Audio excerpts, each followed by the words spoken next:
and center to Dr. Soon and to Madam Era for arranging this talk, inviting me, and for thank you for your hospitality. I believe this is my first talk for a Malaysian institution, so it feels very special. Let me just share my slides, and I'll take it from there. So, right, share now. Hang on, just working out the. Sorry, I'm just trying to get the full screen mode. I don't think you have my full screen yet.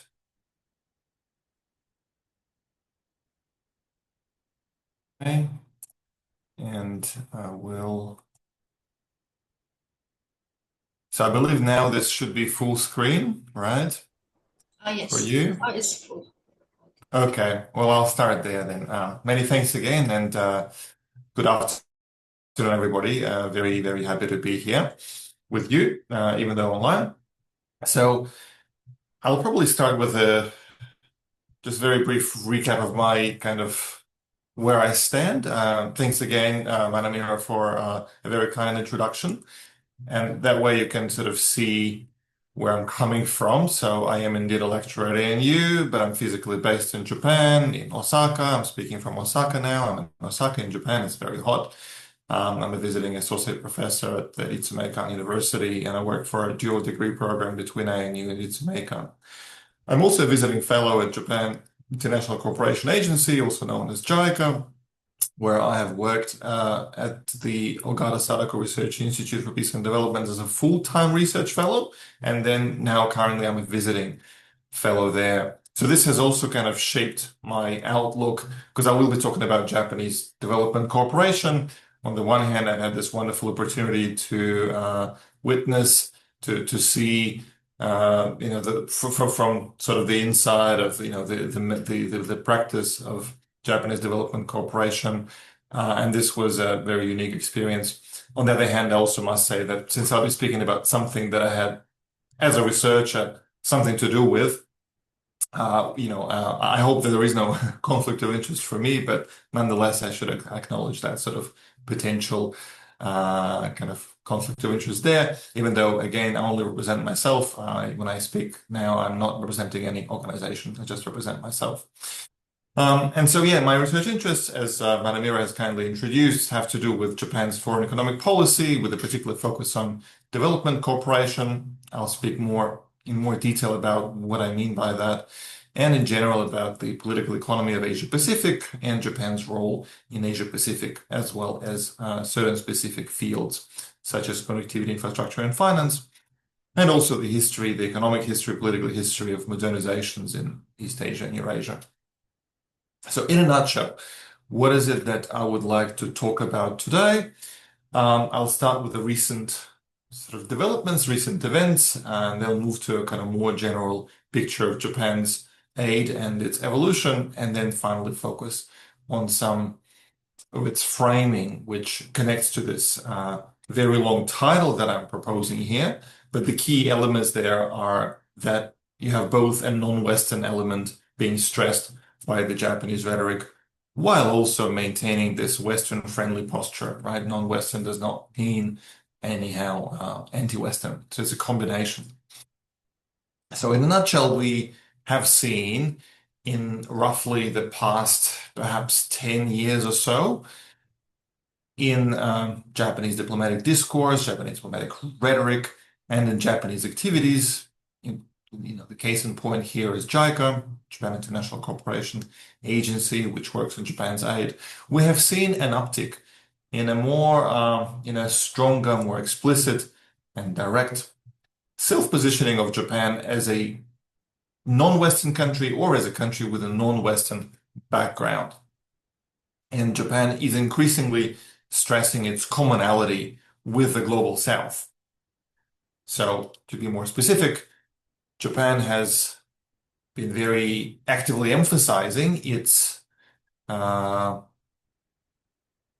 that Japan is keen to share its experience of Japan's development history, Japan's development experience, Japan's modernization history, and Japan has been highlighting that experience, in Japan's case, come with a non-Western background. That when Japan has started its modernization back in the Meiji era, in the late 19th century, in the 1870s, this was a country that was non-Western.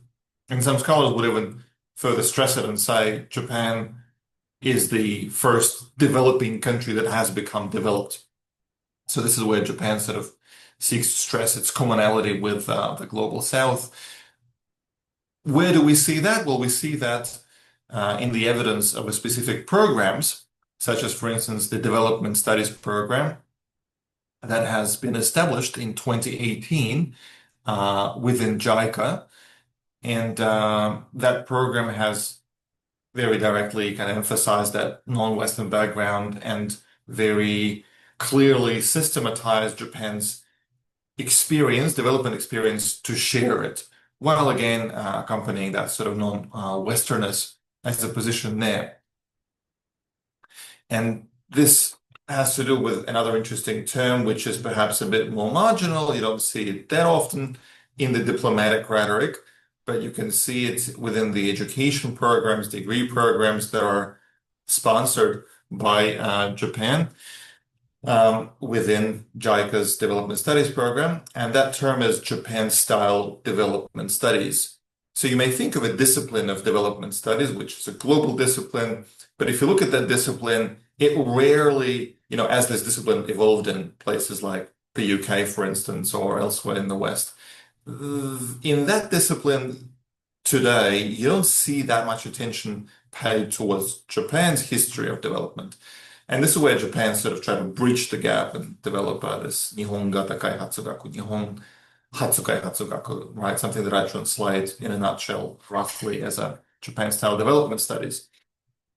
And those components are integrated more actively and clearly into the degree programs that people from Global South who are coming to Japan to study as part of JICA-sponsored programs, they can learn more systematically those components than before, right? Now, on a more sort of high politics official level, there was a very remarkable event for Japan's diplomacy when in 2023, Japan has hosted the Group of Seven events, all sort of different events that the Group 7 has in its various tracks. But as president, Japan has hosted, for instance, the T7, right, the think tank track of G7 events.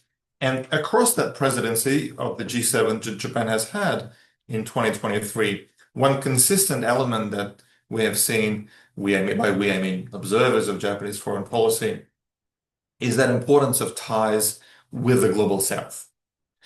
You could have seen the Global South, that term in Japanese being mentioned in the Japanese media more actively than before, on television, with guest talks with development practitioners and experts, and also in the official rhetoric of the summit, in the discourses.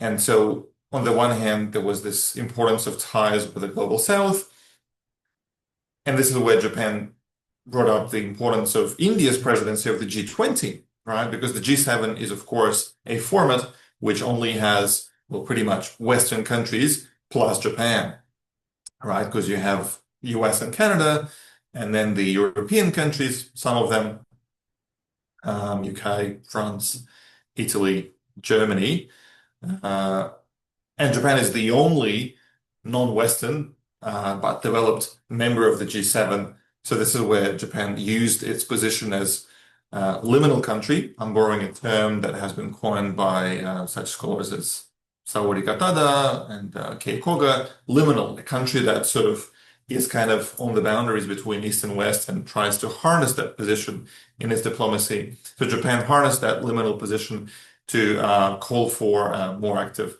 ties and stressing the importance of ties with the Global South.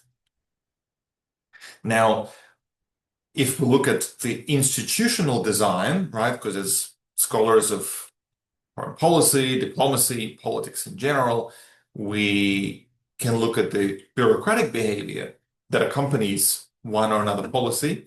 And so in 2023, Japan's Cabinet Secretariat, which is a very important body in the Japanese governance system, it formed a dedicated council which was tasked with promoting stronger, strengthened cooperation with the Global South. And that included, I think, the very important ministry that is called METI, Ministry of Economy, Trade and Industry. And in 2024, last year, that council that is in charge of promoting stronger cooperation with the Global South has announced and formulated and announced a dedicated policy to that end. So you can see how this call for stronger ties with the Global South is not only something that we can witness in Japanese diplomatic rhetoric, but we can also see this in institutional design in terms of setting up new government bodies or councils and in formulating policies. Is that something new? It's not entirely new. It's definitely new in terms of the scale and in terms of the way that it's formulated. That terminology of the Global South is perhaps something that is a novelty there. Previously, Japan would probably use the term developing countries or some other terms. And we can, if we look at the scholarship, we see how observers of Japanese policies, of Japanese history have been noticing Japan's proactive sharing of its development experience with developing countries since at least the 1980s, when it has become clear, well, Japan has become the world's second largest economy in 1968, then you have the 70s, the 80s, and so the theories of Japanese success, some of them with some controversial elements, such as Nihon Jinron, focused on uniqueness, were formulated in the 1980s, and Japan is really trying to share its experience with countries of the developing world in various regions. And of course, it is well known, but I appreciate that there might be a different level of interest and familiarity with the technicalities of Japan's aid program. So Japan's aid program has been launched in the mid-50s following Japan's regularization of ties with many of the countries after World War II. And so it started as post-war reparations or quasi-reparations or some other form of cooperation. But in some form or shape, what we know is official development assistance by Japan has existed for more than 70 years in some form or shape. And I'll talk about what this means in a nutshell in the following slides. Now, the important thing here, like what I'm talking about when I address those recent developments, is that the primary target audience of Japan's diplomatic signaling has shifted in the past, let's say, 2 decades, or definitely the last decade, from Western donors to the Global South. Now, of course, Western donors are still important, and I'll talk about this in a second, but this is where the word primary is something that I'm highlighting with italics to say that, well, now the Global South is probably way more important as target audience for Japan's diplomatic signaling. Well, before it was sort of on par with, or maybe Japan was very concerned with the criticism from the West in the late 1980s, in the early 1990s, when Western donors have been criticizing, the philosophy and the modalities of Japan's aid. Now Japan is really kind of turning more its attention to, win the hearts and minds of the Global South.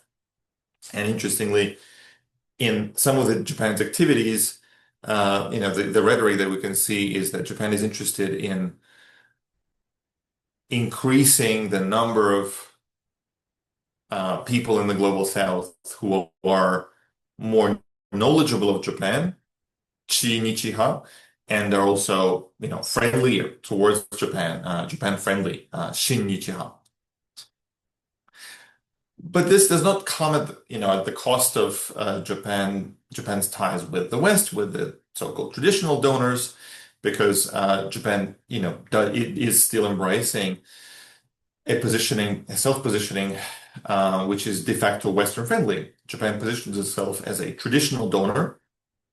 It is a member of the It's going to be a mouthful, sorry. Organization for Economic Cooperation and Development, which is headquartered in Paris, OECD. And so that organization, the OECD, has something called OECD DAC, Development Assistance Committee. So Japan has been a member of that Development Assistance Committee since the 1960s.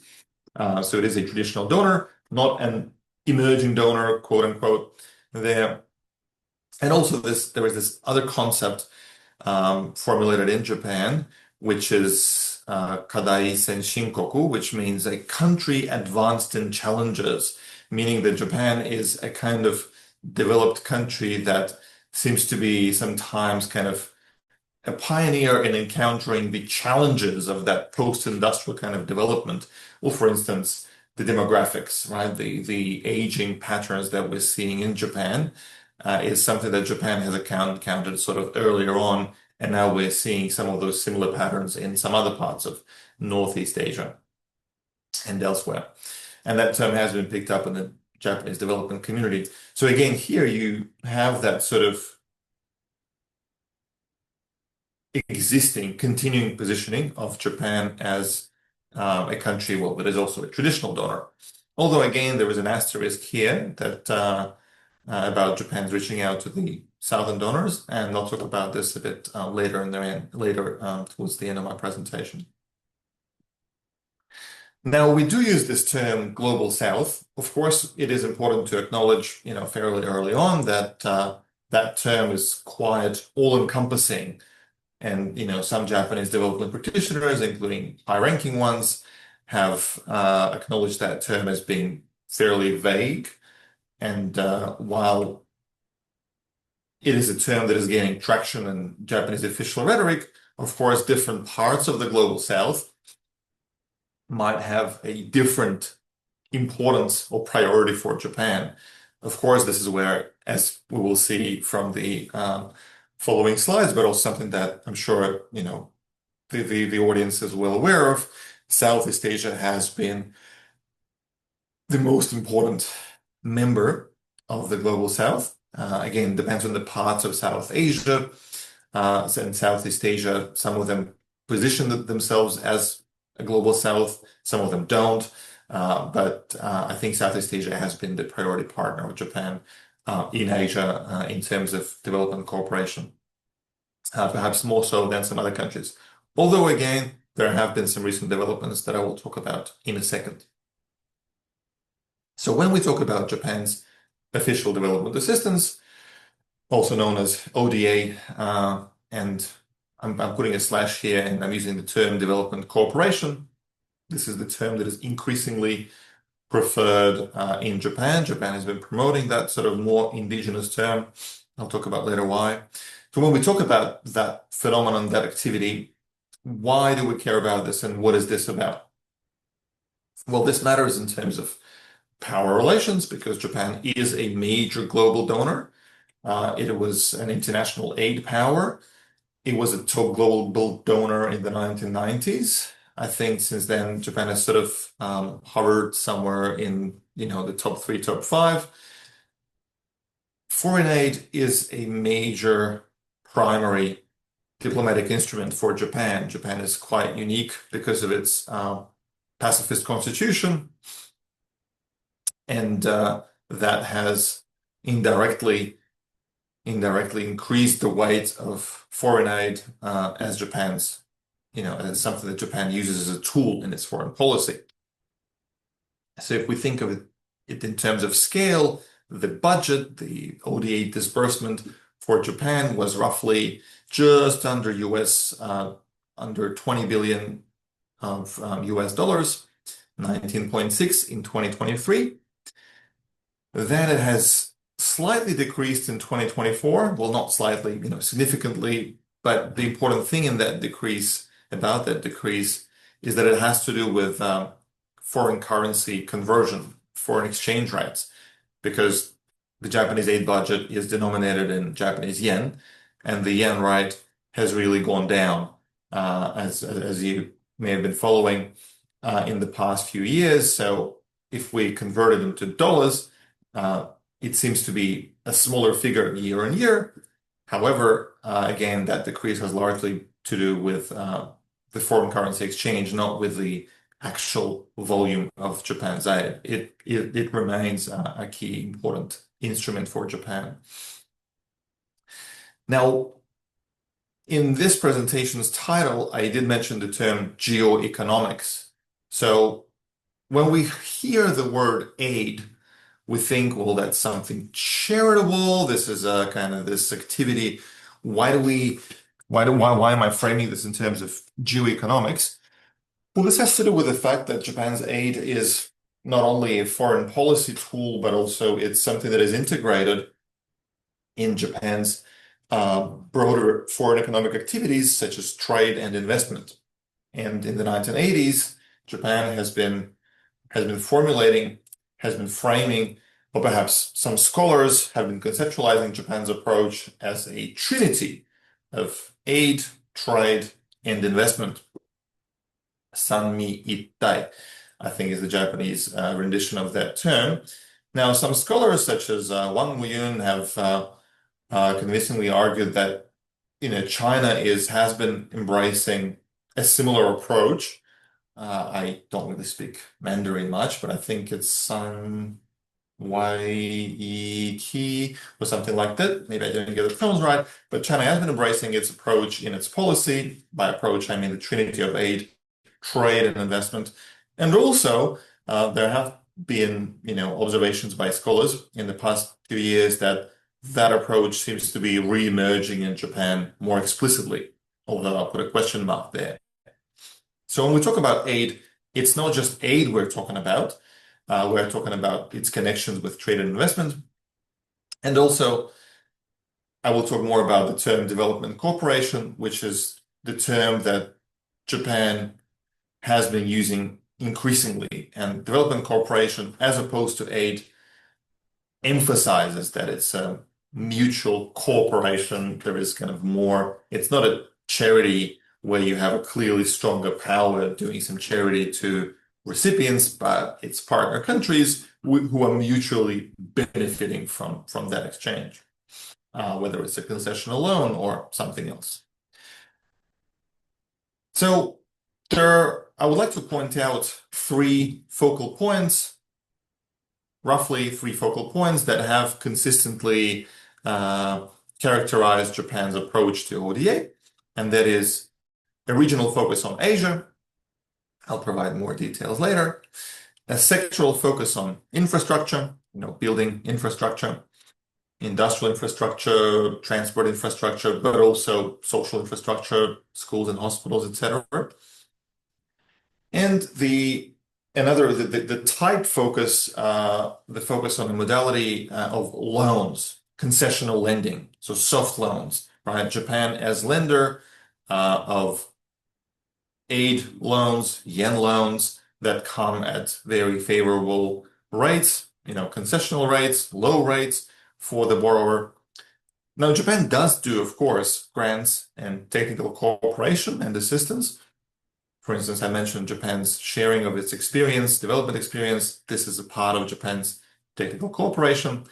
But traditionally, if we look at the history of Japan's aid, and also if we look at the criticism of the Western criticism of Japan's aid approach, Japan has had a very high share of loans as opposed to other types of aid. So Asia infrastructure loans is something that we can definitely see consistently in Japan's approach to the ODA.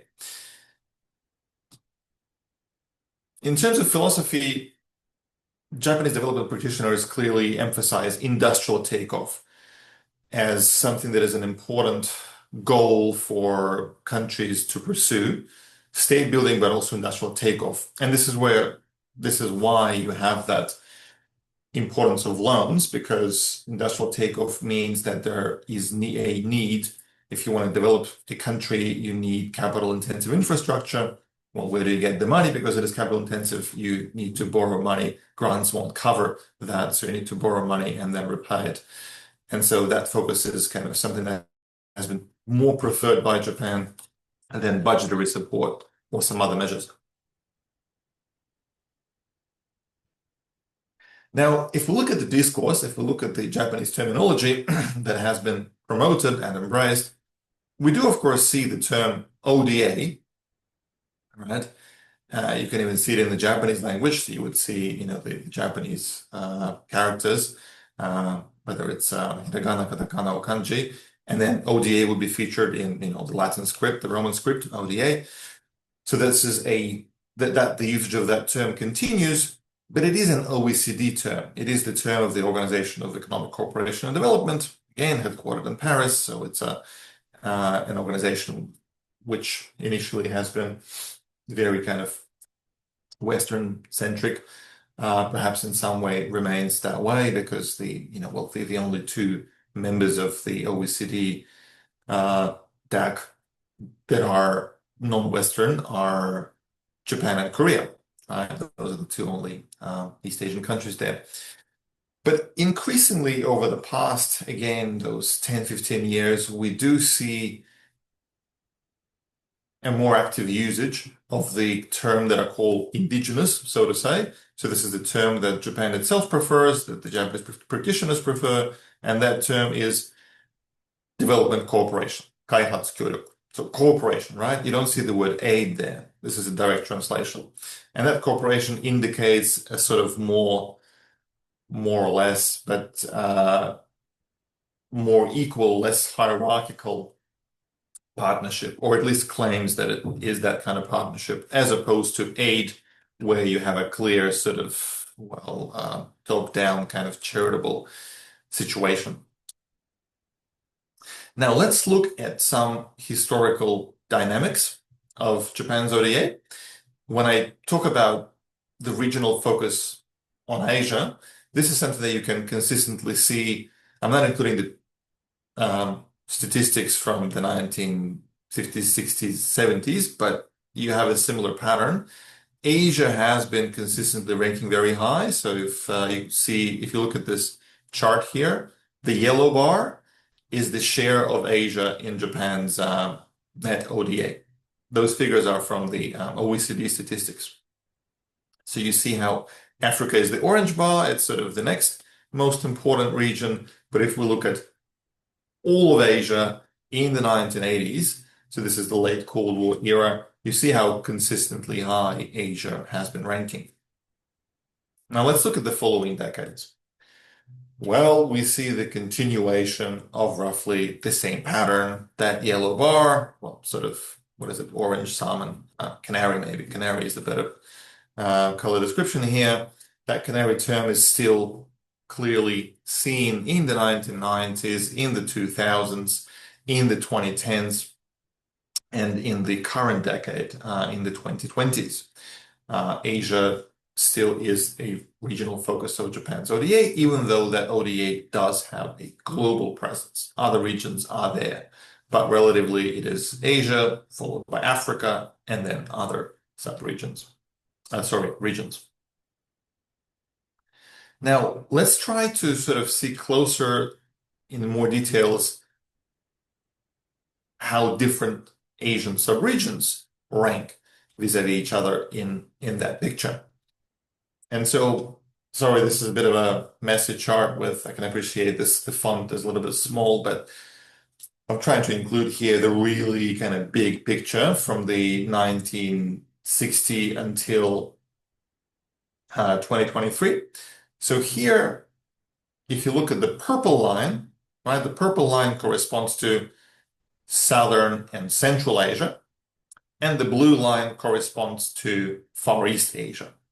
I'll speak more about the terminology later on, but I will just flag it here that, for instance, Southeast Asia, except Myanmar, Southeast Asia, in this OECD statistics, fits within the blue line, within the Far East Asia. Again, this is OECD statistics. So you can see historically that dominance of Asia, right? If we add, I think again, the terminology is the OECD one. So for Asia in total, we can add Far East Asia, Southern and Central Asia in aggregate, and we can see how it will be, very, very dominant there.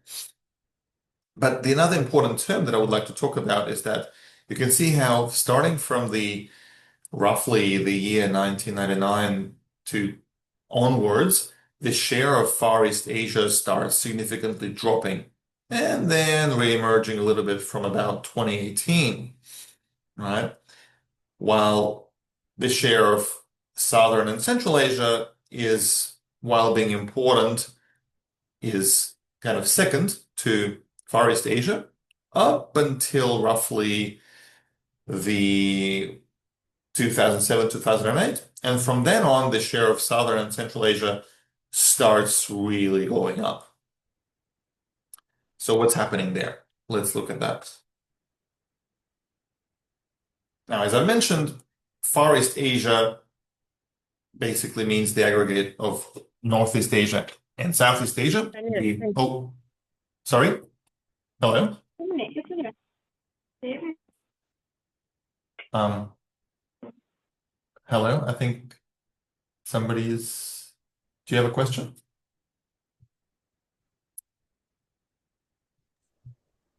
Okay, maybe I can just continue then. Okay, I'll just continue then. So when OECD says Far East Asia, they mean, and Far East Asia is, this blue line here that was very prominent and then started decreasing. That's Northeast Asia plus Southeast Asia. So here you have, in the past 20 years, more and more repayments. So Japan's former borrowers, countries that were borrowing money from Japan, started repaying Japan. And this is why you can see the decrease, right? Because this is net ODA. This is disbursements minus repayments, or plus repayments in negative, as you wish. So you have more and more repayments and fewer new disbursements happening in the past 20 years or so. Now, the OECD's Southern and Central Asia, that's roughly South Asia and Central Asia plus Myanmar. So Myanmar is the Southeast Asian country here, which is framed as Southern Asia. This is where you see that major increase of the purple line, right? That line going up. That's these countries, because you have more and more new disbursements, and that is on the rise. And so the change of picture here is that the countries that were traditionally dominant as Japan's recipients of ODA, East Asia and Southeast Asia, they've started repaying Japanese concessional loans since the late 1990s. And so, in contrast to that, the share of South Asia has increased since the late 2000s because of those new disbursements. And more specifically, it also depends within the region, which country we're talking about. So in Southeast Asia, we have seen increases in the past few years of Japan's ODA to the Philippines, Cambodia, and Indonesia. While in South Asia, we have seen an increase in the disbursements of money from Japan, especially towards India and Bangladesh. And they were also followed by Myanmar, although Myanmar is a bit of a special case there. So this has been the sort of major development there. This is something to keep in mind in terms of contemporary or recent dynamics of Japan's aid in material terms. So when we think Global South for Japan, which parts of Global South, rank the most important? Well, we can probably say without a fear of contradiction that Southeast Asia and South Asia are the most important parts there. As I'm sure you may be well aware, but this is where it's important to see the figures and to see how those developments reflect that. Now, this has been a material element. Now I would like to focus a bit more on conceptual, normative, and ideational element. And I would like to cite a paper from 9 years ago that has come out of the JICA Research Institute, which talks about this importance of power asymmetry among donors.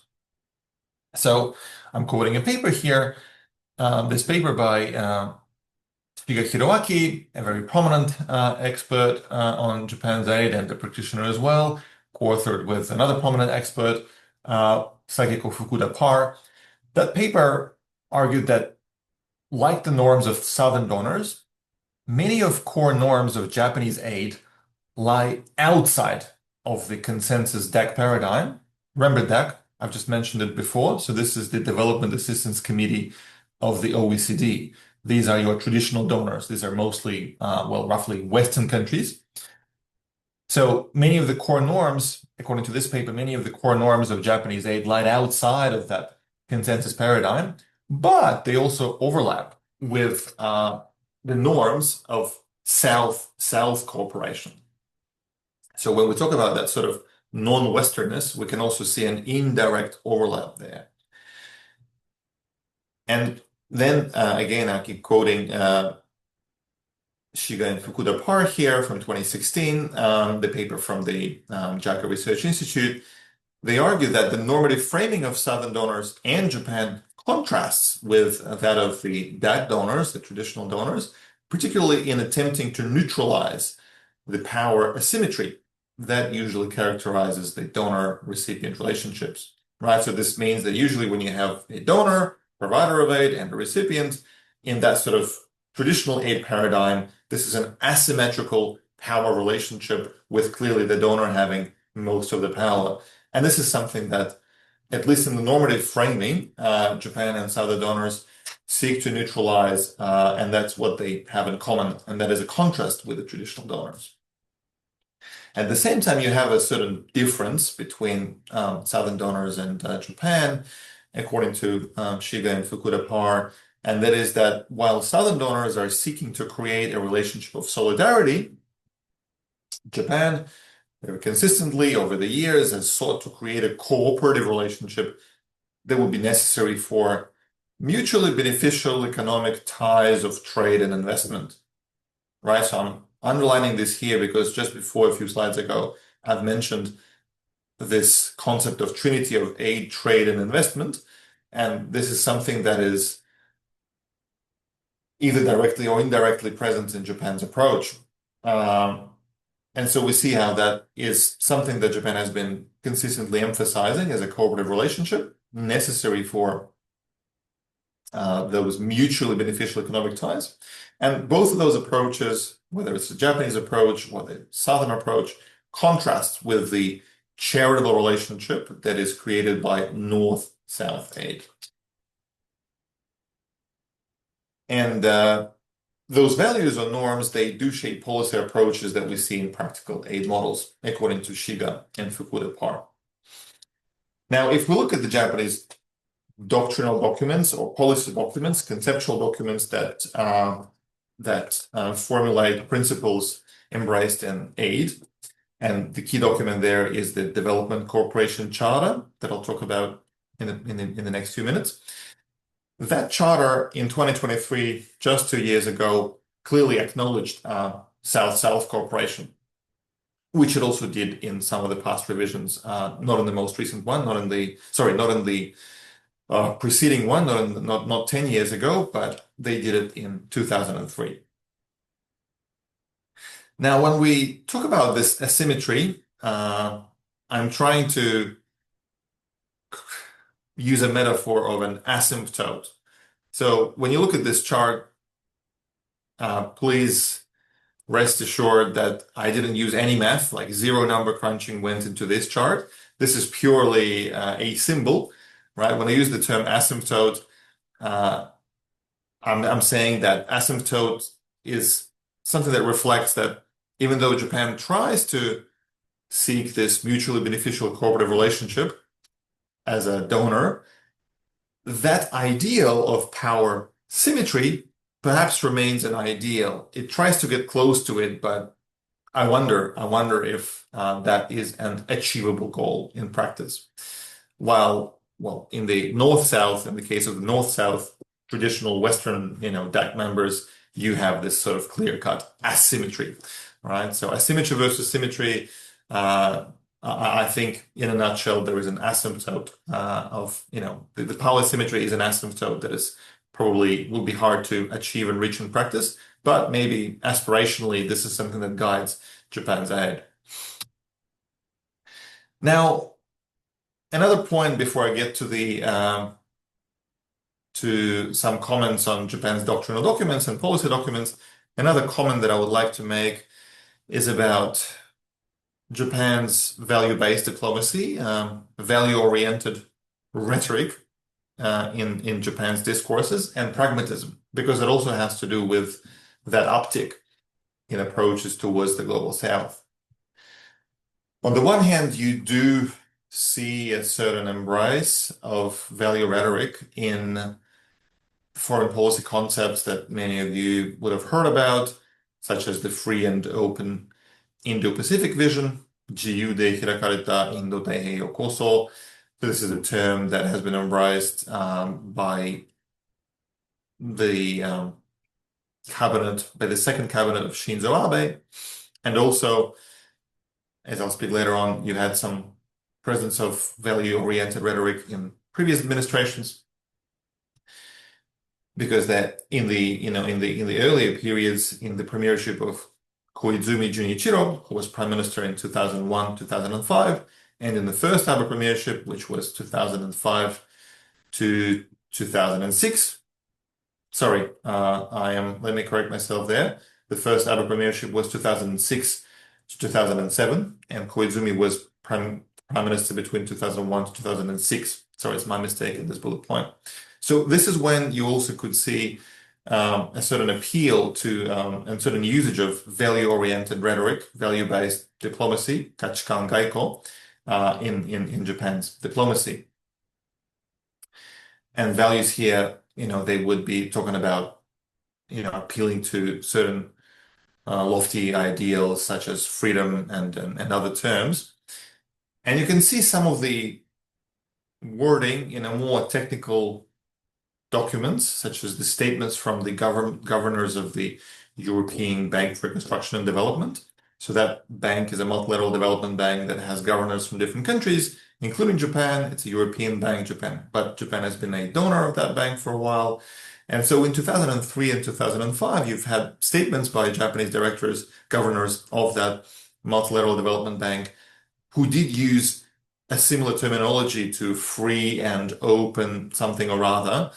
So it is sort of Abe's later term of free and open Indo-Pacific, probably unintentionally kind of echoes this free and open idea from 20 years ago. Now, these governors were talking about Central Asia and its reforms, transition towards a different style of governance, towards kind of market, etc. So we do see some continuity there, in a nutshell, when we see that rhetoric about free and open something or other.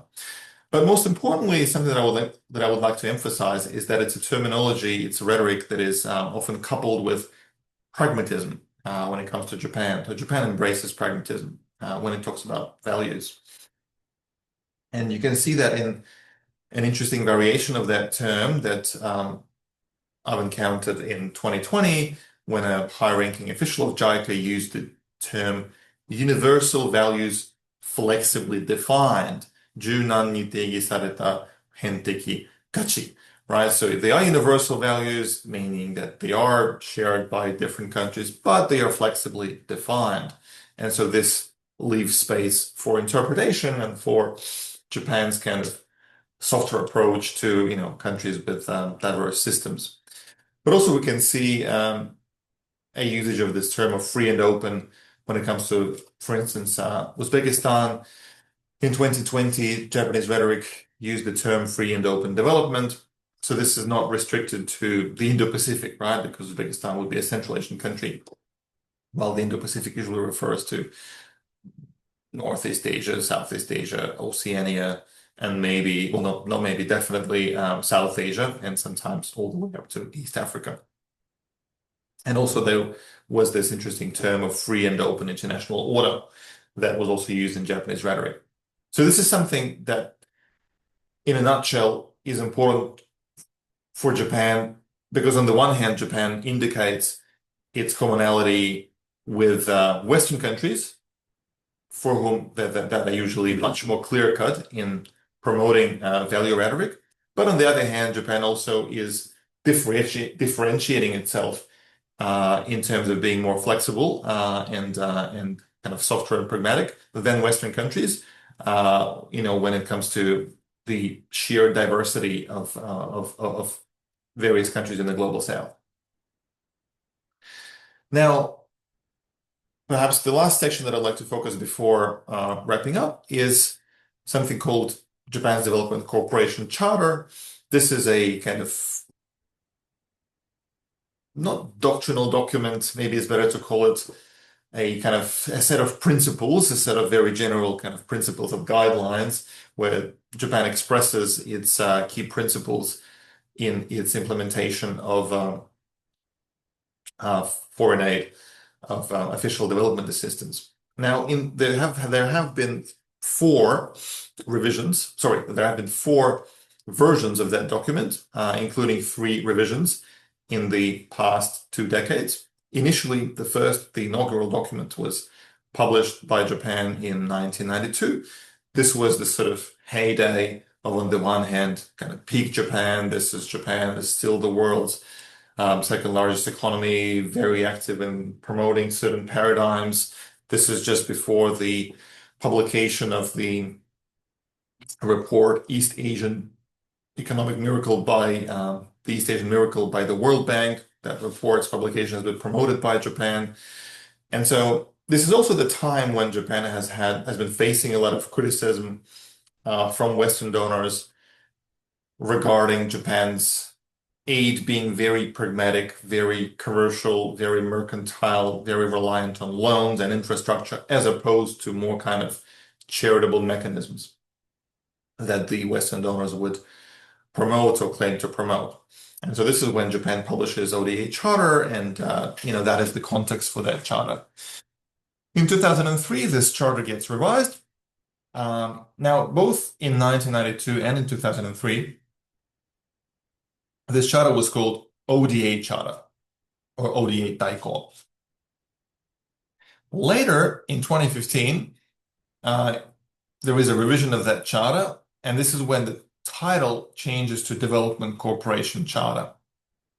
And that is the same title that the most recent revision has as well from 2 years ago, Development Cooperation Charter. This might appear technical, but I've mentioned before how ODA is a kind of international OECD term, while development cooperation is more sort of a term that reflects Japan's approach to development cooperation. So in a way, this is a Japan kind of asserting, more actively promoting its own indigenous, so to say, approach towards development cooperation that we see in the past 10 years. Now, if we look at this latest revision in a nutshell, what do we see there of the Development Cooperation Charter in 2023? There is a more explicit formulation of national interest, the importance of national interest being acknowledged by Japan. This is something that was not there in the 1992. In 2023, we see the first mention of the Indo-Pacific vision and a certain linkage with ODA. There is an emphasis on the importance of knowledge. So knowledge, not only money, not only material objects, but knowledge being very important.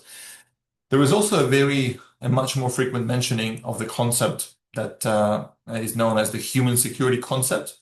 9 mentions in 2023 versus 4 in 2015. Ningen no anzen hosho is the Japanese term. And that concept is important because it is increasingly prominent in Japan's development cooperation activity in the past 5 years or so.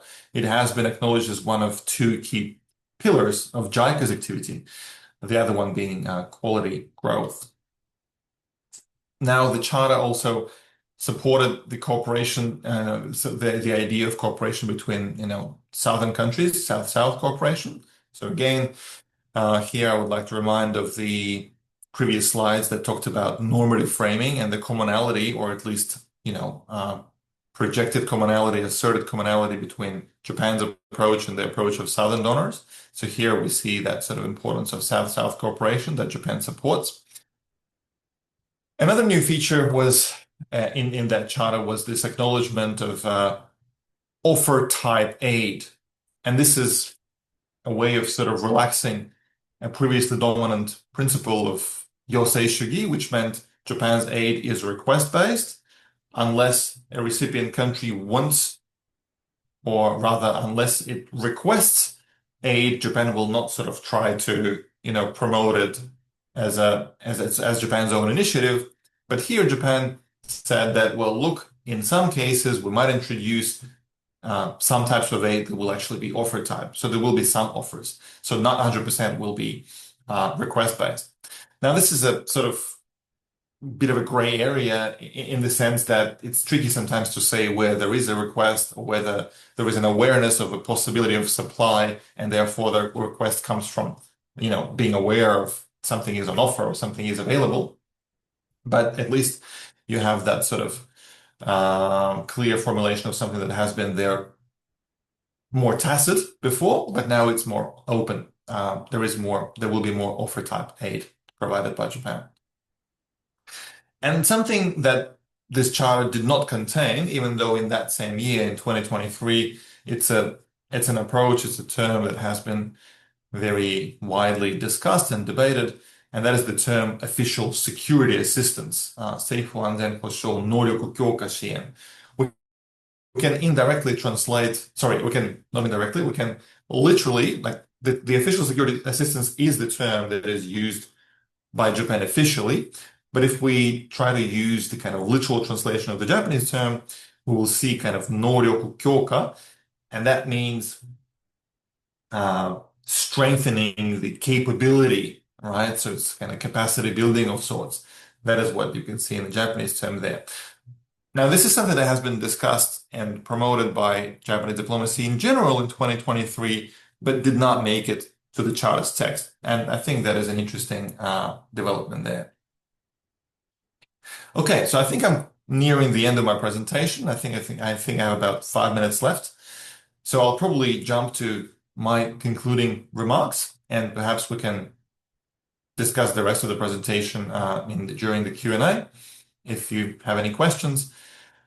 So the first concluding remark is that, just maybe more of a recap, is that while Japan has been seeking to maintain and consolidate its positions and positioning as a non-Western member of the global North, the developed countries, this is a position that Japan has achieved over the past 150 years, no less. Although, of course, we're talking about generations of very different Japanese political elites there, right? We're not talking about a single entity of Japan. But while kind of maintaining and consolidating those achieved positions, Japan has been increasingly focusing on the global South, as global South has been rapidly gaining weight in the global economy. And so Japan has been seeking to further cultivate its existing and long-standing ties with developing countries. And one of the ways it's been doing this is by emphasizing the supposedly common non-Western background that Japan has with those countries. So we can say that it's a projected commonality. Some countries might say, but clearly Japan is a member of the OECD. Clearly it is a traditional donor. Clearly it is a developed country. Well, some other countries are developing. So, how genuine is that sort of commonality? But this is where, Japan would probably stress the fact that Japan was not always developed, that Japan has been a recipient in the post-war period of concessional loans from the World Bank that helped Japan build Shinkansen. Japan has repaid those loans, I think, by the early 1990s, roughly. So while there is a difference there in terms of imperial history, in terms of history of colonization, with, of course, many countries of the global South, Japan still claims that, validly so, that there is an important overlap between Japan and the global South. And that's what makes Japan kind of different from Western donors.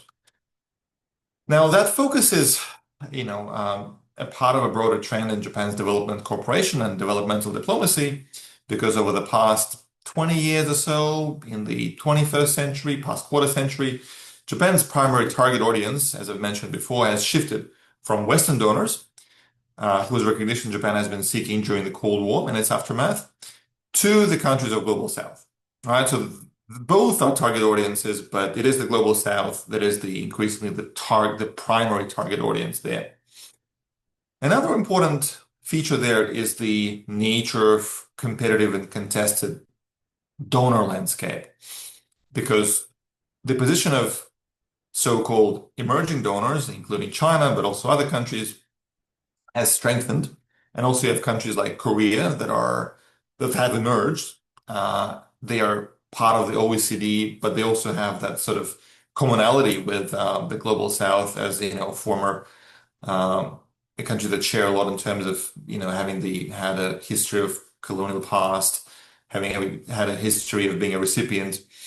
So South Korea emphasizes that approach.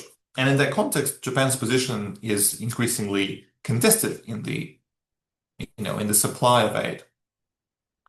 But also, this is where Western donors have become less critical of Japan's aid approaches, while Japan has stressed its unique positionality between the global North and global South. But also, Japan has softened its stance vis-à-vis Western development approaches.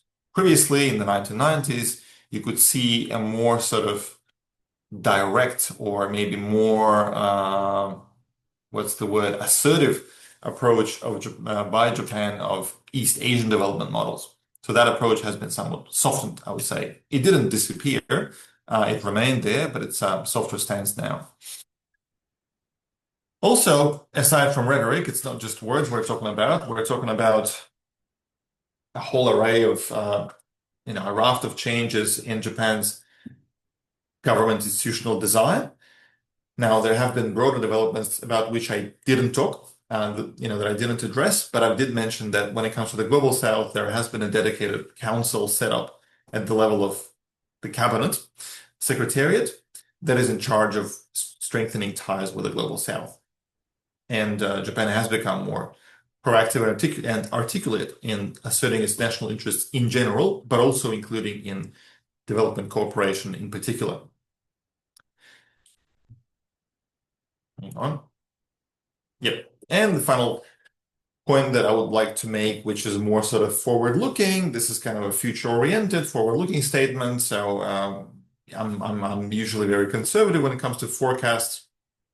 But when we try to think of the structural material realities that shape or condition Japan's policies, we have heard of the so-called lost decades in the 1990s and 2000s when Japan has experienced low economic growth, much lower economic growth than it has experienced in the preceding decades. Japan did have those attempts of the Abenomics policies to kind of galvanize Japan's economy in 2012, 2020, but the success has been somewhat mixed and variable of those policies. And also you have the demographic of Japan's aging population and shrinking population, declining birth rate. Those factors are likely, or they have potential at least, to act as a push factor for Japanese companies. Previously, many of the Japanese companies were pretty much content and happy with Japan's large domestic market. Of course, they went overseas very actively, but also they had a large domestic market. But that market is likely to keep shrinking and having a declining, maybe purchasing power in the future.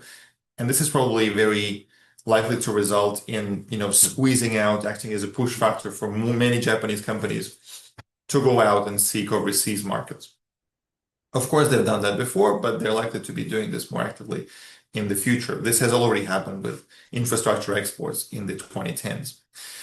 And this is where we can probably expect to see a further step up of a proactive foreign policy and consequently a corresponding positioning or repositioning, Japan's self-repositioning of Japan in countries of the global south or elsewhere that have attractive markets, resources, production potential, and strategic location.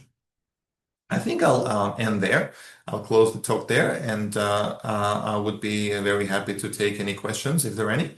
Many thanks for your attention, and many thanks again for having me.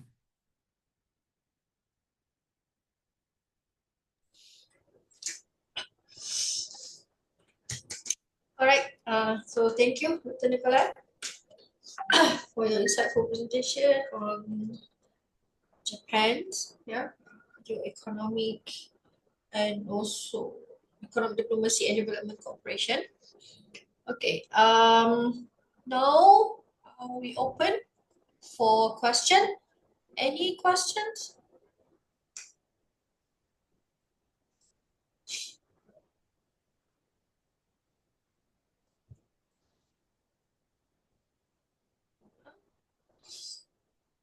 Mm, I received one here.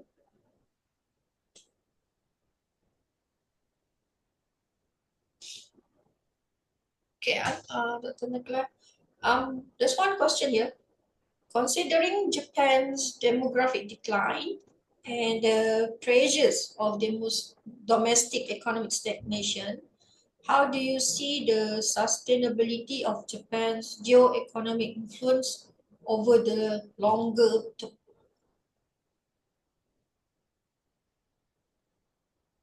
So I think, hello, can you hear me? Yeah, yeah, okay. I didn't, I think I did, I missed how do I see the sustainability of Japan's what? Japan geo-economic influence over the longer term due to the demographic decline and pressure of domestic economic stagnation. Thank you. Yeah, this is the excellent kind of $1 million question. Um, I think like with all the narratives of decline, uh, some observers, sometimes when we, read commentary, you can have, and it's the same for the stories of, it's the same for the stories of that are kind of more bullish for the forecasts of growth. Mm, I think the trend that we're observing is might take longer to materialize than we think. Like we say, it's a decline. It is likely to be a certain decline in influence or a readjustment. But how long exactly this decline will take is, I think, the important nuance. And this can take decades easily. It is hard to say because it depends on how Japan will um, reformulate its policies and approaches. Because Japan is still the third largest economy in the world. Okay, formally, nominally, it's the fourth largest economy in the world. This has to do with this fourth ranking. I think it's behind Germany now. This fourth ranking has to do with the currency exchange. It's because the yen is low. If the yen was not low, Japan would probably be still the third largest economy in the world and, well, second largest in Asia behind China. So Japan does have a very massive weight. Uh, and Japan has a very important nodal position in the value chains, especially in Asia. That transnational production network that of the Japanese multinationals, of the Japanese corporations that exists in Southeast Asia is, of course, very important. So I think the key developments to watch will be the industrial policies. And if you've seen those buzz terms called friendshoring, onshoring, reshoring.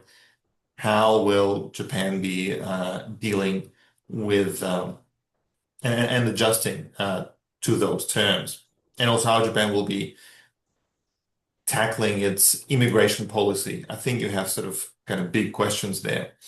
If this is about industrial capacity and having more uh, industrial labor capacity. Does this mean more immigration? Does this mean more robots? Does it mean more of both? Does it mean shifting production from some countries to some other countries? Like, is there a trade-off between friendshoring, that is shifting production from some countries to some other countries, or shifting them back to Japan? And I think we're seeing both happening. So yeah, in general, as I said, I'm quite reserved when it comes to forecasts. I think it's hard to predict. And I think John Maynard Keynes has argued that in the long term, in the long run, we're all dead, so to say. Sorry, it's a bit gloomy, but I think this was his very radical way of saying, very long term is often hard to grasp. But I think that decline can A, be unpredictable in how long it takes, and B, can take much longer than we think. And just to give you another interesting kind of fun fact, well, we know now with the benefit of hindsight that Japan's 1990s or the 2000s were labeled as the lost decades because the economic growth was lower, much lower than before. Although again, in terms of living in Japan, the sort of how livable Japan was in those decades, I think many people who would ordinarily live in Japan would argue that it was a pretty comfortable place to live in. You know, the trains come on time, and welfare systems are functioning well, et cetera, et cetera. You have that sort of argument by, I think, his name is David Pilling, The Delusion of Growth. But anyway, I've digressed a little bit. I just wanted to add this bit that in 1991, you had forecasts by some economists, senior economists in major investment banks, who were forecasting that by 1995, Japan would be so advanced and would Japan's economy would go so far that Western economies would never be able to catch up with it by 1995. This was the forecast from 1991, just before the bubble burst. So this is my way of saying that sometimes we don't really have all the inputs to forecast the future. There are some unknown unknowns. And I think a lot will depend when it comes to longer sustainability of Japan's approach into how it readjusts to what's been happening in Asia, not only the rise of China, but also the rise of many other countries. And I think Japan has adopted a mix of policy approaches there. Sorry, I've digressed a little bit, but I hope, I was able to do justice to your question. Thank you. Now, I see some other questions in the Q&A box. I can take them there's in. two there. Yeah, I can take that. So given that Asia has remained the main recipient of Japan's ODA for decades, do you foresee Japan shifting more its focus towards Africa or other parts of the global south in the coming years? I think it depends on what we mean by focus. I think the major tangible trend is the growing importance of South Asia. So India, Bangladesh, and then Myanmar is an interesting case there. Sort of watch this space kind of case there for Japan. So I think India and Bangladesh will remain very important there. Africa has been, as we've seen in the charts, in the presentation, Africa has been the sort of second most important, but then it also depends which parts of Africa we're talking about and what is the actual material scale of Japan's presence in Africa. Billions, millions. There's definitely a lot of signaling and rhetoric, and I think if you're interested in Japan-Africa ties, something that is very timely and topical is the conference called TICAD, Tokyo International Conference on African Development, which I think there's an event that you can even follow on in 2 day time. I think on Wednesday, Nikkei or one of the Japanese media outlets, they be holding a Japan-Africa sort of conference. So this is definitely a big story to follow. And you have some Japanese experts in the universities and in the sort of development practitioner community that have been using the term Afrasia, like Africa and Asia, Afrasia. So those ties are important. Whether the focus will shift will really depend on, material terms. Yes, Africa is important. Well, how many of Japanese companies, how much of investment will they actually make there as compared to, say, South Asia, say India, say Bangladesh, and Southeast Asia. And then Japan does acknowledge, for instance, Latin America. It is a consistently acknowledged important destination. But then again, when we look at the amount of money that Japan spends on recipients in Latin America, Asia still looms very large. So I think we can expect at least the South Asia to remain important, parts of Southeast Asia as well. But of course, those disbursements that are continuing will change that picture. And it will also depend a lot on the industrial policies that are embraced by the countries of Southeast Asia and other parts of the global south. Thank you for your question. And then the second question is about my opinion regarding the foreign workforce participation in Japanese economy in general. This is a really interesting question. I must admit that this is not a topic that I have researched as an academic scholar, right? So I can only give you sort of my general personal opinion there. I haven't done research on the workforce participation. I think on an anecdotal level, definitely, like I've been the first time I've come to Japan was in 2020. Sorry, no, this is wrong. In 2005. The first time I've come to Japan was in 2005. Uh, I've come to Japan in 2000, in 2020. This is the beginning of my current stay in Japan. It's been more than 5.5 years now. But the first time I've arrived in Japan was in 2005, 20 years ago. And definitely just you can see in the streets and from the news that the demographic of the foreign workforce has shifted.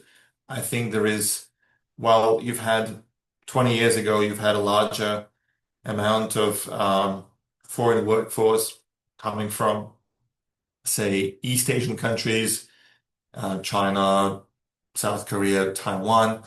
Maybe the share of Northeast Asia has somewhat decreased, but don't quote me on that. I don't have the actual figures, at least when it comes to workforce specifically, because it depends on what we mean by workforce.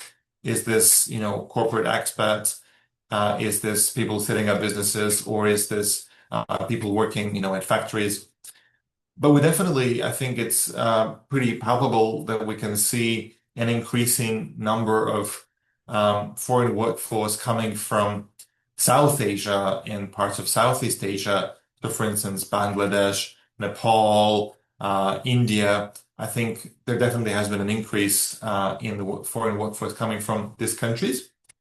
You do have also dedicated schemes with countries such as Vietnam and the Philippines.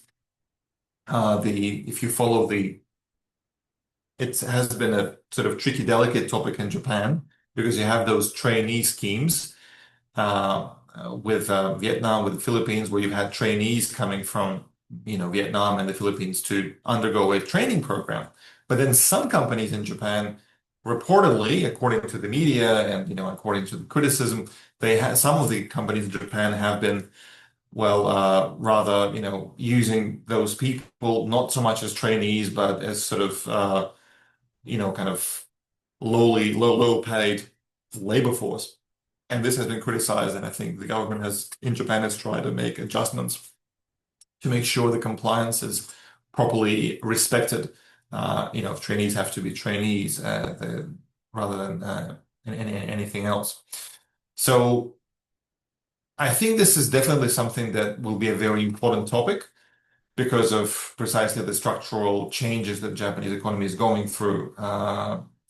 Population shrinking, fewer young people available, how many of them are willing among the Japanese people to work in a sort of blue collar sector, how many of them are willing to go in other sectors, whether it's white collar or self-employed. A lot of that will be, decided there. And then same thing with the usage of robotics and AI, how that will shape Japan's economic model, which, is still very export oriented. But also, yeah, friendshoring will also have a role there. So I think that still this is something in flux. Thank you for your question.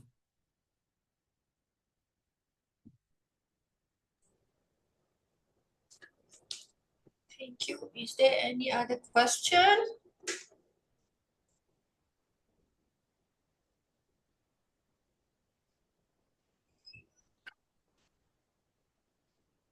No. I have one, Dr. Nikolai. Uh, okay. Throughout this what call it, development cooperation, right? Did Japan in some aspect act as intermediary or bridge between this global north, global south in the what call it recent geopolitical and economic developments?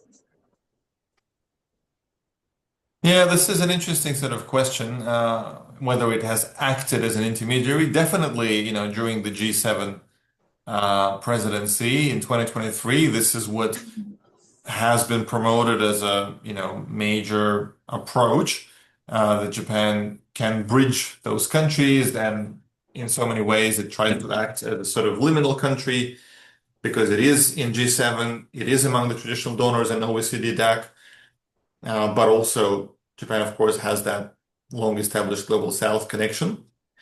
Um, I think what we are seeing in some cases in the West is that at least some Western donors have become less critical of Japan's approach to development cooperation. And I think that reflects a certain accommodation of Japan's approach by the West, by some Western countries. So while they were critical of Japan's heavy emphasis on infrastructure and loans 30 years ago, that criticism has been either, toned down or just sort of disappeared in there. And maybe this is where Japan has been successful to act as an intermediary. But then, of course, the question is, in some relationships, the West can, directly reach out to Global South without having Japan, in the middle there. So I don't think I have a ready answer there whether Japan has managed to act as an intermediary.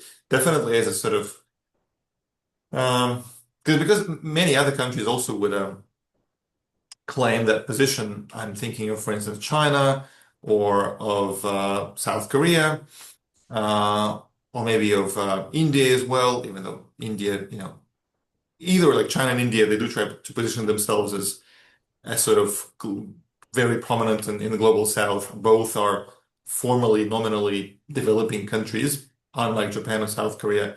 And Korea is sort of trying to, like Japan, say, we're not picking any sort of side there. We're both Western friendly, and of course, South Korea is a sort of post-colonial, post-war society that has been through a lot of tough times and developed. So it is a contested space there, and many countries would like to act as those intermediaries. But I think for Japan, it's a way to, stay relevant, and not to be pigeonholed and not to be kind of perceived or misperceived as, well, it is this sort of global North country, and that's it. I try to say that. But whether Japan has actually acted as intermediary, I think we can kind of explore that more recently. I think I would need more data to look at. Okay, it's okay. Thank you. Thank you. I think there's no more question in the chat box. I guess that's it. I think we are at the end of the talk session. So thank you all for your active engagement, for the questions and everything. And also our sincere gratitude to our speaker for his thoughtful and comprehensive response to the questions. And I trust that today's discussion has provided everyone with valuable insights and inspiration, especially in regards to Japanese economic development and cooperation. So thank you again for everyone. Many thanks for having me. Many thanks, Madam Ira. Many thanks, Dr. Soon. I really appreciate your university for inviting me. It's very special. And many thanks to the audience for listening and for your questions. Okay. So hopefully, we can see you again in the future. That'd be great. Thank you very much. Looking forward. Thank you. Have a good day. You too. Have a wonderful day. Bye. Bye.